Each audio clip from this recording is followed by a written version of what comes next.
शक्तिकांत दास का नया ठिकाना। आरबीआई के बाद पीएमओ में नया ठिकाना। दरअसल शक्तिकांत दास को बड़ी जिम्मेदारी दी गई है।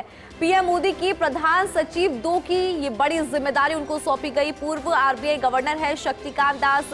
तमिलनाडु कैडर की 1980 बैच की सेवानिवृत्त आईएएस अधिकारी है शक्तिकांत दास। अधिक जानकारी लेंगे दिल्ली न्यूज एडिटर अदिति नागर हमारे साथ फोन लाइन पर है। अदिति, देखिए शक्तिकांत दास की बात करें तो बड़ी जिम्मेदारी उनको दी गई है। 1980 बैच की सेवानिवृत्त आईएएस अधिकारी है, क्या जानकारी आपके पास? बिल्कुल, देखिए भारतीय रह चुके हैं शक्तिकांत दास, जिनका बेहद जबरदस्त है। हालांकि पहले भी जो उन्होंने जिम्मेदारियां निभाई है बहुत महत्वपूर्ण भारत लिहाज से देखा जाए तो अब उन्हें पीएमओ में प्रधानमंत्री के प्रिंसिपल सेक्रेटरी के लिहाज से बनाया गया है।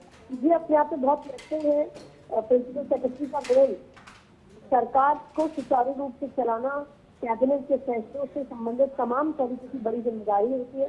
तो आरबीआई के बाद शक्तिकांत दास को मिली नई जिम्मेदारी, पीएमओ में बनाए गए हैं मोदी की प्रिंसिपल सेक्रेटरी। और देखिए, बतौर शक्तिकांत दास ने बहुत मेजर 6 मेजर डिसीजन किया था 6 साल में जब बतौर आरबीआई गवर्नर थे। खास तौर पर आपको बता दें कि शक्तिकांत दास ने, अगर उनके कोविड-19 के दौरान जो क्राइसिस था उस समय उन्होंने इंडिया डिजिटल रूपी का एक बड़ा फैसला लिया था। इसके अलावा इंडियन इकोनॉमिक लैंडस्केप में उनकी बड़ी भूमिका रही है। कोविड-19 फाइनेंशियल पैंडेमिक हुआ था तब इंडियन इकोनॉमी ने काफी सफर किया था। जीडीपी स्ट्रेंथ हो गई थी 6.6% तक।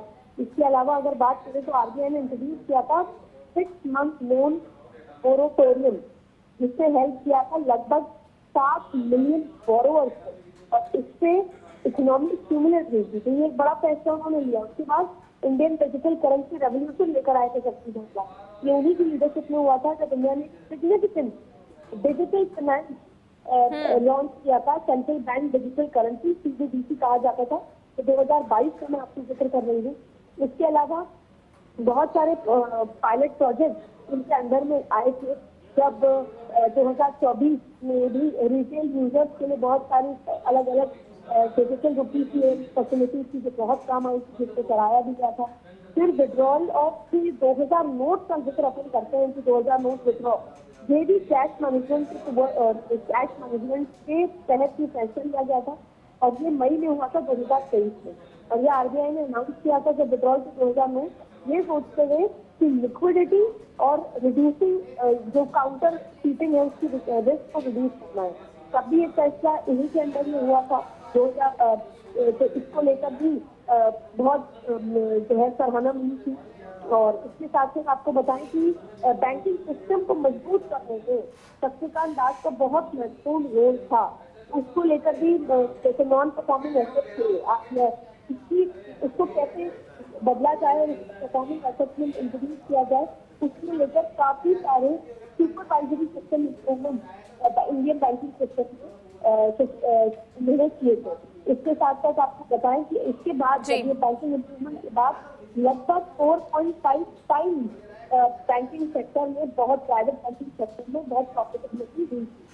फिर आपको बता दें इन्फ्लेशन कंट्रोल का अगर हम जिक्र करें, एक बहुत ही बल्कि बैलेंस रिटाई हुई, इसको भी शक्तिकांत दास का एरा कहा जाता था। मेजर फोकस किया था इन्फ्लेशन मैनेजमेंट को लेकर।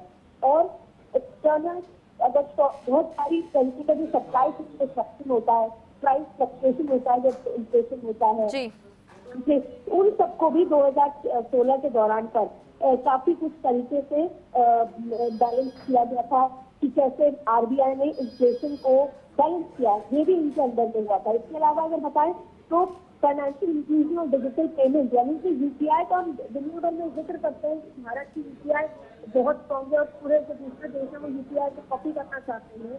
आपको याद होगा राजस्थान में किसान के जब टी सेक्टर को लेकर प्रधानमंत्री गए तो चाय में भी उन्होंने डिजिटल पेमेंट किया और तब पूछा गया था कि कैसे ये हम अडॉप्ट कर सकते हैं। तो ये सबसे बड़ा मेजर अचीवमेंट था जब मैसिव इम्प्रूवमेंट हुआ था यूपीआई यानी कि यूनिफाइड पेमेंट इंटरफेस में। डेली ट्रांजैक्शन बढ़ गए थे 10 मिलियन से। 2018 की अगर बात करें तो 500 मिलियन, 2018 में 10 मिलियन होते थे, 500 मिलियन 2024 तक हो गए थे। ये रिकॉर्ड था लगभग 16.58 बिलियन ट्रांजैक्शन का, और जिसका वर्थ अगर देखें तो 23 लाख, लगभग 23.5 लाख करोड़ का 2000 अक्टूबर तक हो गया था। तो जिस यूपीआई से प्रधानमंत्री नरेंद्र मोदी हमेशा सराहना करता है, पूरी दुनिया यूपीआई में भारत को डिजिटली सबसे मजबूत मानता है, उसमें भी शक्तिकांत दास का एक बहुत महत्वपूर्ण रोल था। शक्तिकांत दास 6 साल टेन्योर रहा आरबीआई गवर्नर, और उन्होंने अपनी पॉलिसी से, एक्शन से बहुत इंडिया ग्लोबल इकोनॉमिक चैलेंजेस को नेविगेट किया उन्होंने, और एक अलग स्थान लेकर गए। मतलब हमारा जो दौर है जिसमें हम 10वीं अर्थव्यवस्था से 5वीं अर्थव्यवस्था तक पहुंचे हैं, उसमें शक्तिकांत दास का एक बहुत महत्वपूर्ण रोल है, और प्रधानमंत्री ये सब कुछ समझते हुए अब उन्होंने प्रिंसिपल सेक्रेटरी की भूमिका दी है, और इससे उम्मीद की जा सकती है कि जो सरकार के भी काम है सुचारू रूप से, और प्रधानमंत्री चेंज को बहुत जल्दी एक्सेप्ट भी करते हैं, क्योंकि अगर वो चेंज बेहतरी के लिए हो, ऐसे में अब इतने बड़े काम ऑलरेडी शक्तिकांत दास के अंदर में हो चुके हैं, तो उम्मीद की जा रही है कि जिस डिलीवरी की बात करते हैं प्रधानमंत्री मोदी, वो पीएमओ में बतौर प्रिंसिपल सेक्रेटरी शक्तिकांत दास के अंदर में और बेहतर की जा सके। और जो गुड गवर्नेंस का जो मॉडल है, वो प्रधानमंत्री मोदी की टीम और शक्तिकांत दास मिलकर अच्छे से प्रोजेक्ट।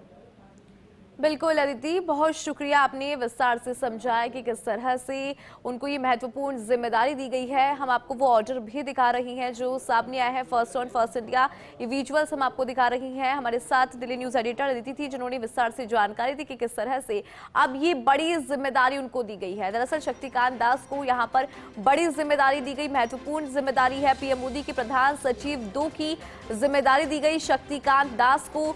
पूर्व आरबीआई गवर्नर है शक्तिकांत दास।